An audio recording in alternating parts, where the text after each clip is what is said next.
bayram günündən cümə günü bir-birinə təsadüf etsə necə etməliyik? Möhtərəm qardaşlar, bayram günü, bayram namazı ilə cümə namazı bir araya gəlsə, onlardan biri düşür.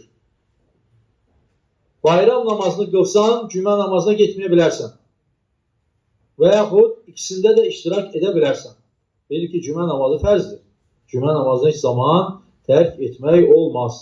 Yalnız bayramla eyni günə düşərsə, cümə gününün hökmü düşür.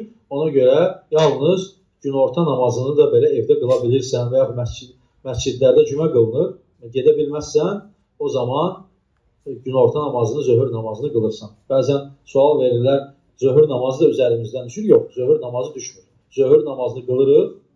Ancaq cüməyə də gedə bilərik bayramla. Getmək olmaz deyə bir qayda yoxdur. İcazəlidir. Sadəcə orada fərz hökmü var, o hökmü düşür.